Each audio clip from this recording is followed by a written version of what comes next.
na U in stilte. Net my hart en net my stem. In die sagtheid van U teenwoordigheid vind my siel weer rus by U my Hem. U breek die brood van lewe, U skink genade in my hand, en alles in my word sag en stil, wanneer U naby my kom staan. U is brood vir die siel. Ek groet in die wonderlike naam van ons Koning Jesus Christus, ons Verlosser, ons Zaligmaker, op hierdie Vrydag, die 8ste Mei 2026. Ek is Jacques Pieters, hierdie is Brood vir die Siel, 0720202615. Vanmorgen se woord kom uit die boek van Markus. Die evangelie van Markus natuurlik in hoofstuk 1, vers 1 tot 8. Dit gaan oor Johannes die Doper. Jy kan dit ook kry in Matteus 3, vers 1 tot 12. En natuurlik Jesaja 40. Kan jy ook lees van Johannes.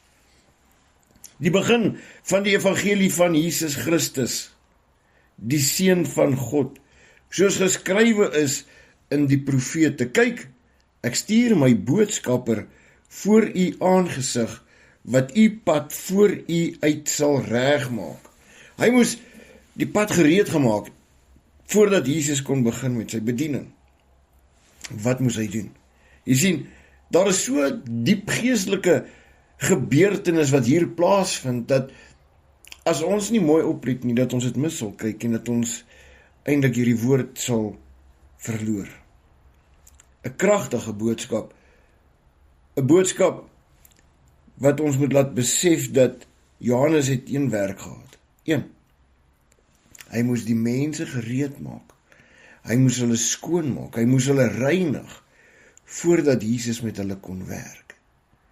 Net so moet ek en jy ook gereinig word, skoongemaak word, sodat ons Jesus kan toelaat om deur ons te werk. Ek gebruik dit as my eie lewe getuienis, die tyd toe ek gedoop was. Ek was nog nie volkome heeltemal reg met alles in my lewe nie. Daar was sekere dinge gewees wat die Here deur die Heilige Gees natuurlik nog moes kom verander. Jy sien, ons is geneig om mekaar vinnig te oordeel oor iets. Wanneer daar nog bietjie sonde in ons lewe is, wanneer daar nog bietjie dinge is wat vasklou, veral nadat ons gedoop was. Want dan moet die Heilige Gees ons inwonend kom raak. Want jy sien, nie alles is demoniese goed wat in ons vashou nie. Ja, ons almal het foute. Een het so fout, maar die ander het dalk so fout. Die een kan syne in geheim doen en die ander kan nie. Maar die Heilige Gees moet toegelaat word om die res te doen. Jy sien, daar was 'n stadium gewees waar die disippels van Jesus hom gevra het, wie het gesondig, hierdie blinde man of sy ouers? En Jesus het gesê, nie een nie, dit was tot 'n getuienis vir nou. Hy was blind, sodat daar genesing kan plaasvind. Maar luister mooi, wat sê die woord verder? Vers 2, die stem van een wat roep in die woestyn, berei die weg van die Here, maak sy paaie reguit. Johannes het gekom en was besig om in die woestyn te doop, en die doop van bekering tot vergifnis van sonde te verkondig. En die hele Joodse land, luister mooi, die hele Joodse land, en die inwoners van Jerusalem, het uitgegaan na hom toe. En almal is deur hom gedoop in die Jordaanrivier met belydenis van hulle sondes. Want almal het sondes. Almal het gekom. Hulle het tereg gevoel om te gaan. Hulle het tereg gevoel omdat hulle gelei gevoel het dat hulle moet gaan om skoongewas te word. Deur die doper.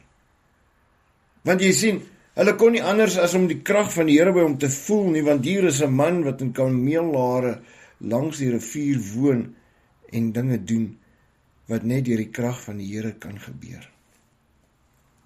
En Johannes was gekleed met kameelhare en 'n leergord om sy heupe en hy het sprinkhaande en wilde heuning geëet.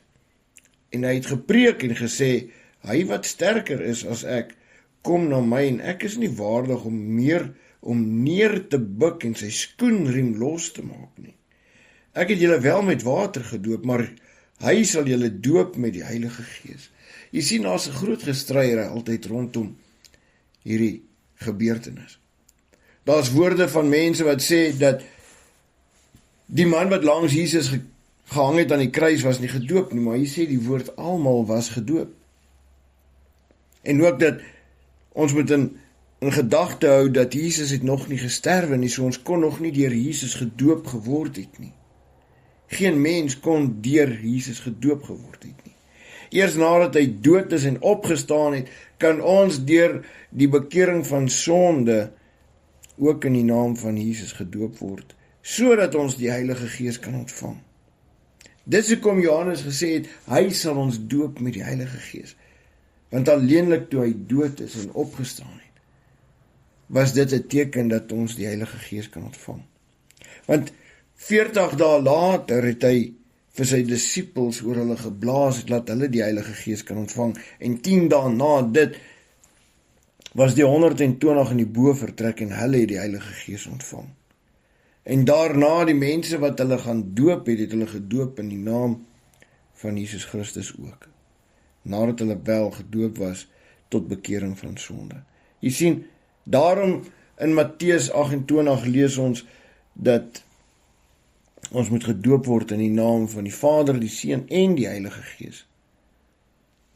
Maar eers moet daar bekering van sonde wees. Ons moet skoon wees binne, laat die Heilige Gees inwonend kan raak. Jy sien, die woord van die Here is almagtig en is wat staande bly. En dit is wat belangrik is, die evangelie van Christus, die rede hoekom hy gekom het as mens, die rede hoekom Johannes die Doper eers die pad moes gereed maak vir hom, vertel vir ons dat vandag moet ons ook onsself gereed maak, sodat Jesus ons lewe kan kom verander. Neem sy woord in ag, en laat hy jou lewe ook kom verander. Kom ons bid saam. Here, ons gee hierdie dag aan U. Maak met dit wat U wil. Lei ons, breek ons, bou ons, net soos U wil, Here. Maar in U naam, kom ons na U toe, Here. En ons sê baie dankie vir 'n nuwe dag, vir die genade wat ons nog kan sien en hoor en uitroep na U toe, Here. Maar so ook kom ons na elkeen met 'n tekortkoming in hulle liggame, Here. Dat U hulle sal aanraak en dat ons moet doen wat ons moet, waarvoor U ons geroep het om te doen. Tot getuienis van U woord, tot getuienis van U vleeswording, tot getuienis van U kruisiging en opstanding, sodat ons weer tot lewe geroep kan word, die ewige lewe, in Jesus naam.